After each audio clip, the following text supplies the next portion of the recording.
Good morning students. आज हम start करेंगे बच्चों न्यू चैप्टर 10 वेक्टर अलजेब्रा सदिश बीजगणित। क्या होता है हमारा वेक्टर? पहले तो हम इसी चीज पे बात करेंगे। वेक्टर हमारी एक फिजिकल क्वांटिटीज है। फिजिकल क्वांटिटीज हमारी 2 टाइप्स की होती हैं। कौन कौन सी? एक तो वेक्टर और एक स्केलर। फिजिकल क्वांटिटीज हमारी कितनी टाइप्स की होती है? 2 टाइप्स की होती हैं। एक तो हमारी होती है स्केलर क्वांटिटी और सेकेंड हमारी होती है वेक्टर क्वांटिटी। तो वेक्टर क्वांटिटी और स्केलर क्वांटिटी में क्या डिफरेंस है? स्केलर क्वांटिटीज में सिर्फ हमें मैग्नीट्यूड की जरूरत होती है, या फिर जिसमें सिर्फ मैग्नीट्यूड होता है जिन क्वांटिटीज में, वो हमारी स्केलर क्वांटिटीज होती हैं। यानी कि जिनमें सिर्फ मैग्नीट्यूड की ही हमें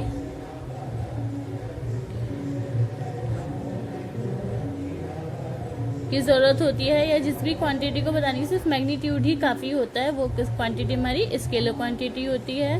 और जिन क्वांटिटीज को बताने के लिए मैग्नीट्यूड तो होता ही है, मैग्नीट्यूड के साथ डायरेक्शन भी होती है, तो ये हमारी वेक्टर क्वांटिटीज होती हैं। जैसे आपसे बोला जाए कि कोई भी एक लेंथ, जैसे कि आपके हाथ में जो पेन है उस पेन की ही लेंथ आपसे पूछ ली जाए, तो लेंथ बताने हमारा क्या है? एक स्केलर क्वांटिटी है। क्योंकि लेंथ हमसे ये नहीं पूछा जा रहा कि किस डायरेक्शन में जा रही है। लेंथ के लिए डायरेक्शन जरूरी नहीं है, पर जैसे आपसे पूछा गया एक पेन की लेंथ कितनी है, आपने बोल दिया कि 8 सेंटीमीटर है, या ठीक है, तो ये क्या है? इसको हमारे मैग्नीट्यूड ही काफी है, यानी कि इसको बताने की सिर्फ एक न्यूमेरिकल नंबर ही काफी है।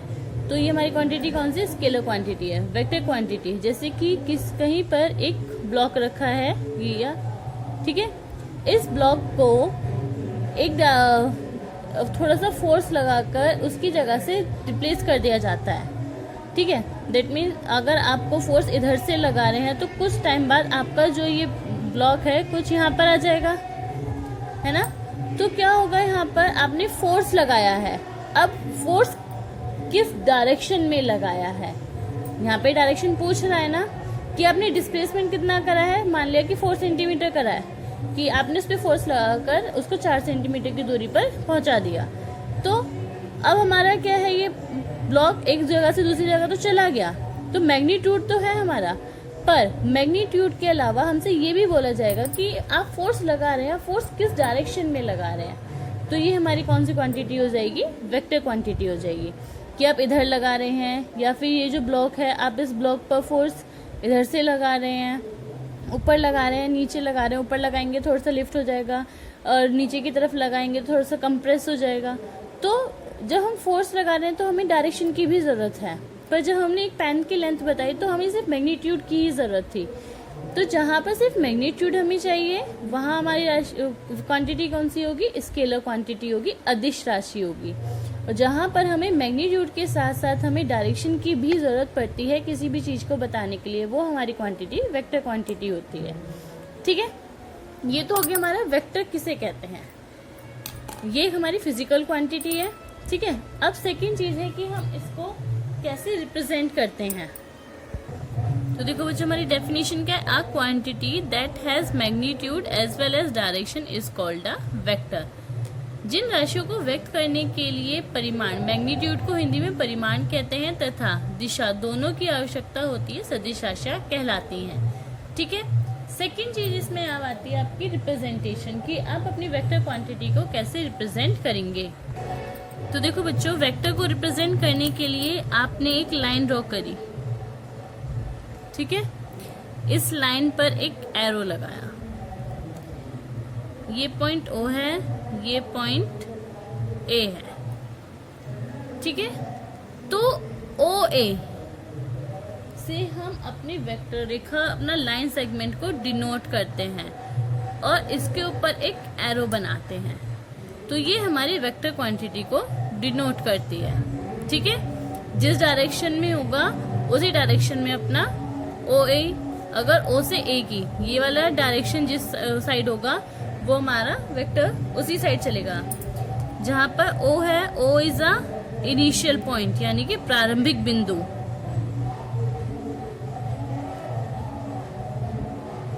इनिशियल पॉइंट प्रारंभिक बिंदु, ठीक है।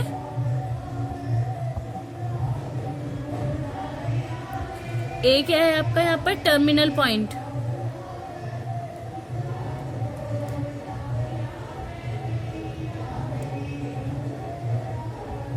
अंतिम बिंदु।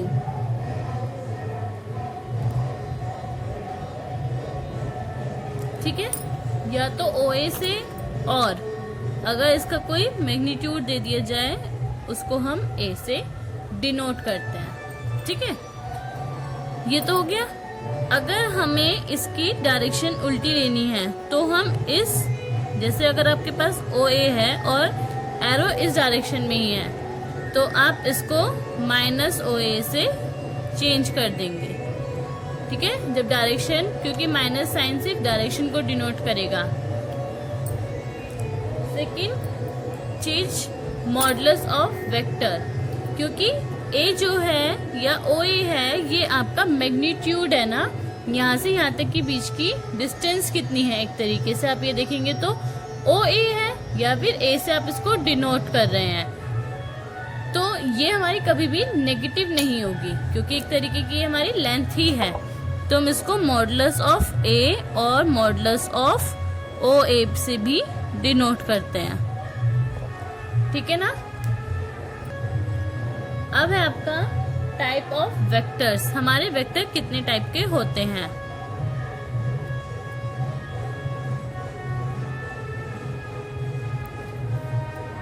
वेक्टर सदिश के प्रकार।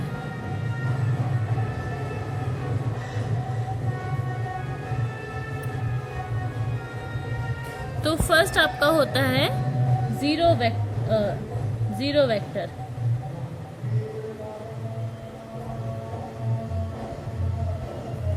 शून्य सदिश। शून्य सदिश।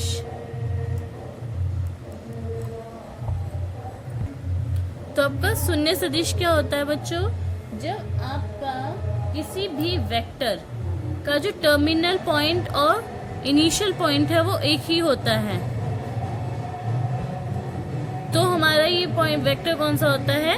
जीरो वेक्टर होता है, नल वेक्टर होता है। जिस पॉइंट का इनिशियल पॉइंट और टर्मिनल पॉइंट दोनों ही A पर हो, किसी एक ही पॉइंट पर हो, तो वो हमारा जीरो वेक्टर होता है क्योंकि उसकी कोई मैग्नीट्यूड नहीं है, तो हम इसको AA से डिनोट करते हैं। ठीक है, और जीरो वेक्टर से डिनोट करते हैं।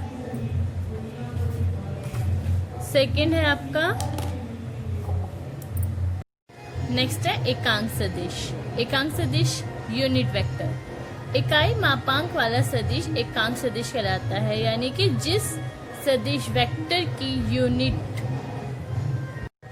नेक्स्ट है बच्चों एकांक सदिश यूनिट वेक्टर, यानी कि ऐसा वेक्टर जिसका मैग्नीट्यूड परिमाण 1 होता है, वो सदिश हमारा एकांक सदिश यूनिट वेक्टर होता है। इसको हम A कैप से डिनोट करते हैं। इसको वैल्यू कैसे निकालते हैं? Vector A upon modulus A। ठीक है। नेक्स्ट है बच्चों समान सदिश, इक्वल वेक्टर। कोई भी ऐसे दो वेक्टर जिनके मैग्नीट्यूड के साथ साथ डायरेक्शन भी इक्वल होती है, वो दोनों सदिश हमारे वेक्टर्स हमारे इक्वल वेक्टर कहलाते हैं। ठीक है। नेक्स्ट है बच्चों समदिश और प्रतिदिश सदिश, लाइक वेक्टर और अनलाइक वेक्टर। कोई भी ऐसे दो या दो से अधिक वेक्टर जिनकी डायरेक्शन सेम होती है, यानी कि एक ही डायरेक्शन में होते हैं, वो हमारे समदिश लाइक वेक्टर होते हैं। और कोई भी ऐसे दो या दो से अधिक वेक्टर जिनकी डायरेक्शन सेम नहीं होती है, वो हमारे प्रतिदिश यानी कि अनलाइक वेक्टर्स होते हैं। ठीक है। नेक्स्ट है नेगेटिव वेक्टर। यदि किसी सदिश का मापांक समान तथा दिशा विपरीत होती है, यानी कि मैग्नीट्यूड तो सेम है बट उनकी डायरेक्शन अपोजिट है, तो वो हमारे नेगेटिव वेक्टर होते हैं। कैसे डिनोट करते हैं? BA = -AB। नेक्स्ट है बच्चों संरेखीय सदिश कोलिनियर वेक्टर्स। एक सरल रेखा में सभी सदिश संरेखीय कहलाते हैं, या फिर हम बोल सकते हैं जो भी हमारी पैरेलल लाइंस होती हैं वो हमारी संरेखीय सदिश होते हैं, वेक्टर कोलिनियर वेक्टर्स होते हैं। ये जो वेक्टर्स होते हैं ये हमारे मैग्नीट्यूड और डायरेक्शन पर डिपेंड नहीं करते हैं, ठीक है।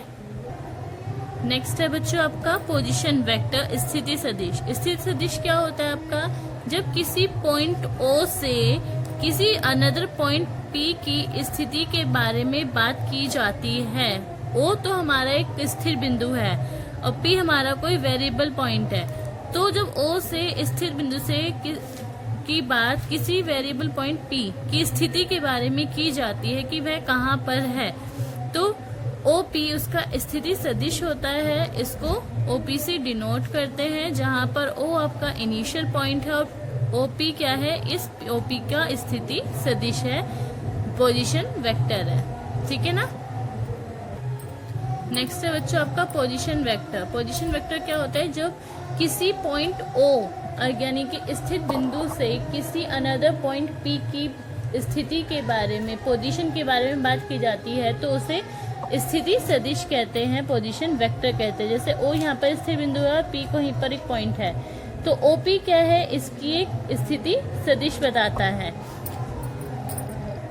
और बच्चों एक चीज ध्यान रखेंगे, जब भी हम कॉपी में अपनी डायरेक्शंस को शो करेंगे तो वो कैसे करेंगे, ईस्ट, वेस्ट, नॉर्थ, साउथ, इस बात का ध्यान रखेंगे। इसी फॉर्म में आप अपनी डायरेक्शंस को मानेंगे। इसके बीच में ईस्ट नॉर्थ डायरेक्शन, इसके बीच में west north, west north, west south, south east, east south, ठीक है ना। जिस तरफ से चलेंगे, ईस्ट टू नॉर्थ, ठीक है ना, north to west, west to south, south to east, इस तरीके से हम अपनी डायरेक्शन को लेफ्ट करेंगे। ओके, थैंक यू बच्चों।